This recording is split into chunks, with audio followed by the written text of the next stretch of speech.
Os que confiam no Senhor são como um monte de Sião, são firmes para sempre e não se abalam.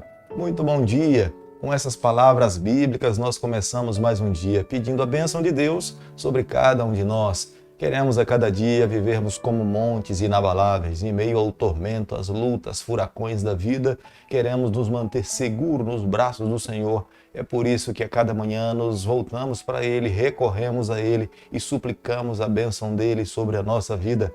Deixo com você nessa manhã também um versículo da Bíblia, Salmo 119, versículo 86, onde o salmista Davi diz o seguinte: são verdadeiros todos os seus mandamentos, eles me perseguem injustamente. Ajuda-me. A lei de Deus nos mostra os nossos erros. A lei do Senhor apresenta os nossos pecados. É por isso que temos que recorrer ao Senhor.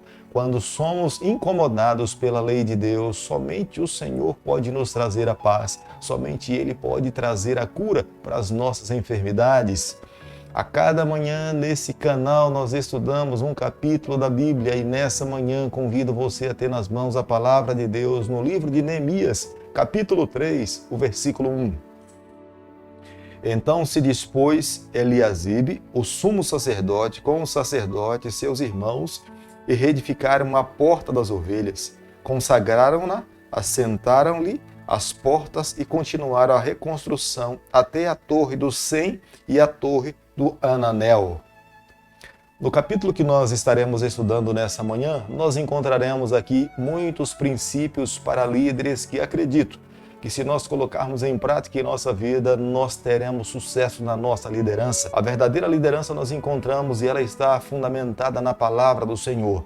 E queremos que a mesma conduza a nossa vida, porque quando se trata de liderança cristã, é uma liderança completamente diferente de outros líderes que trabalham em outras áreas nessa vida. Aqueles que exercem a liderança de forma cristã precisam compreender que a liderança que exercem não é autoritária, mas ela é representativa, ela provém das mãos de Deus, é através de uma vida ligada ao Senhor que nós conseguimos influenciar outras pessoas para o trabalho. Quanto mais alguém se coloca nas mãos de Deus, mais forte esse líder se torna, a sua influência se torna ilimitada. Isso nós podemos ver claramente na vida de Neemias quando ele retorna para Jerusalém. Esse capítulo que nós estaremos estudando nessa manhã nos traz informações que na reconstrução dos muros da cidade de Jerusalém não estava apenas um grupo de pessoas trabalhando. Ali estavam os líderes, ali estavam os liderados, ali estavam os homens simples, ali estavam os homens importantes. Na verdade, todos estavam envolvidos com um único propósito. É a razão pela qual eles encontraram sucesso na reconstrução dos muros de Jerusalém. Se estivesse apenas uma classe de pessoas trabalhando, o resultado seria muito mais demorado. Mas como todos estavam envolvidos, rapidamente eles conseguiram alcançar os seus objetivos. É a mesma coisa que deve acontecer dentro de uma comunidade. O trabalho de Deus não pode ser feito apenas por uma classe de pessoas ou um grupo de pessoas. O trabalho do Senhor precisa ser feito por todas as pessoas.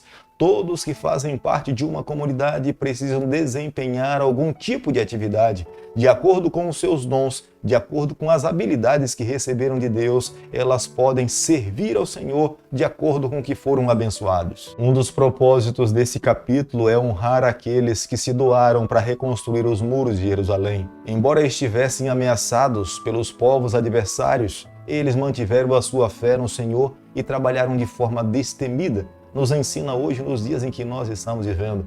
Quando nós temos uma razão pela qual lutar, devemos fazer pela fé. Mesmo que os adversários se levantem, com fé no Senhor, nós precisamos avançar. O capítulo 3 do livro de Esdras é um dos capítulos mais importantes do Antigo Testamento, porque aqui nos mostra a forma topográfica, como foi que eles começaram a reconstruir os muros de Jerusalém. Eles começaram pelo lugar mais vulnerável, onde eles sofriam mais ataques, a Porta das Ovelhas. Ali cerca de 45 homens estavam envolvidos com esse objetivo de reconstruir, reparar essa porta para que pudesse minimizar os ataques do povo do Senhor.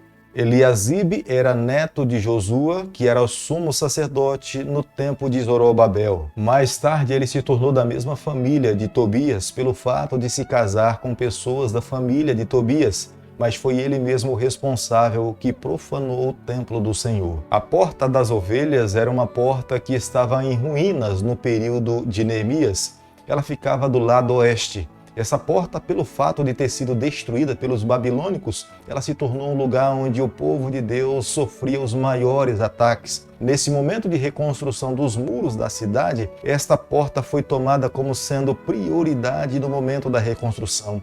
Não apenas os sacerdotes estavam envolvidos na reconstrução dessa porta, mas o próprio rei se empenhou para que ele também pudesse carregar tijolos para que essa porta pudesse o mais rápido possível ser restabelecida. A porta das ovelhas, ela era chamada dessa forma porque era por ali onde passavam as ovelhas que seriam sacrificadas.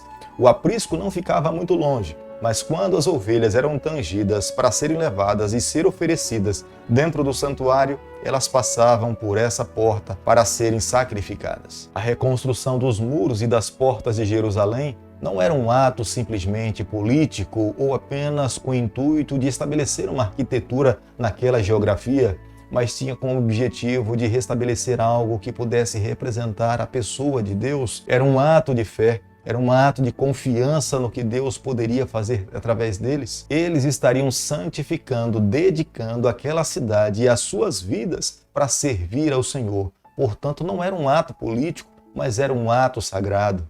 É a razão pela qual não apenas um único grupo de pessoas se envolveu nessa reconstrução. O rei estava envolvido, os sacerdotes estavam envolvidos, os governantes estavam envolvidos, os prefeitos estavam envolvidos, todos, na verdade, estavam envolvidos nessa obra. Todas as classes se mobilizaram para fazer a sua parte. É a razão pela qual a obra ganhou velocidade e dentro de pouco tempo eles conseguiram reconstruir todos os muros e as portas que estavam vulneráveis para atacar aqueles que estavam dentro da cidade. Como nós podemos ler no versículo 3, eles recuperaram também a porta do peixe. Essa porta era onde os mercadores vinham e traziam seus peixes da cidade de Tiro para comercializar dentro da cidade de Jerusalém. Ela estava destruída depois dos ataques dos babilônicos, mas no retorno de Neemias, ele se preocupou em reconstruir e formar a porta dos peixes para que não mais fosse atacado pelos adversários. Neemias capítulo 3, o verso 5, nós encontramos o seguinte na Bíblia: ao lado desses, repararam os tecoitas, os teus nobres, porém não se sujeitaram ao serviço do seu senhor. Não eram todos que estavam envolvidos por completo. A maioria se envolveu, mas havia uma classe que se recusou a trabalhar para o Senhor e reconstruir os muros. Este não é o primeiro caso de oposição que nós encontraremos quando os muros de Jerusalém foram reconstruídos. Mais adiante encontraremos outras pessoas, mas Neemias teve que lidar com todas elas.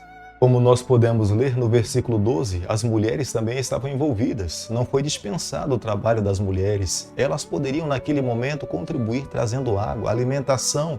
Elas poderiam amenizar o sofrimento daqueles que estavam envolvidos na obra. Se alguém porventura em algum instante sofresse algum acidente, elas poderiam cuidar dessas pessoas que estavam feridas para que dentro de um tempo hábil e possível eles pudessem voltar e dar continuidade na reconstrução dos muros. Foi nesse momento também de reconstrução que eles reconstruíram a casa de Davi, onde no passado o rei Davi tinha morado, e do lado noroeste também se encontrava a reconstrução da casa do rei Salomão. Cada uma dessas casas possuíam as suas próprias prisões. Quando nós olhamos essa parte da Bíblia, nós podemos entender que todos nós precisamos trabalhar em harmonia. Não tem como trabalhar em desavença se queremos alcançar grandes objetivos. Aqueles que querem fazer mais e muito para o Senhor precisam trabalhar em harmonia, usando os seus dons, não dispensando nenhuma pessoa na seara do Senhor. Quando Jesus Cristo esteve aqui nessa terra, Ele mesmo aconselhou os seus discípulos dizendo que nós deveríamos clamar para que mais pessoas pudessem se envolver nessa obra, para que alcançássemos o maior número de pessoas, para que muito em breve Cristo pudesse voltar aqui a essa terra. Querido amigo, nessa manhã, ao concluirmos o estudo do capítulo 3 do livro de Neemias, eu e você, nós precisamos guardar no nosso coração a seguinte verdade: a obra do Senhor envolve e envolver pessoas. Quando nós envolvemos pessoas, nós temos a certeza que o resultado será muito maior. É necessário a cada dia encontrar pessoas que estejam dispostas a trabalhar para Deus. De repente, as pessoas que você tenha consultado até hoje tenham lhe dito que não estão dispostas a se envolver. Mas se a cada dia nós continuarmos seguindo, buscando, orando e clamando a Deus, tenha certeza, Deus irá mover o coração de pessoas para se envolverem na obra do Senhor.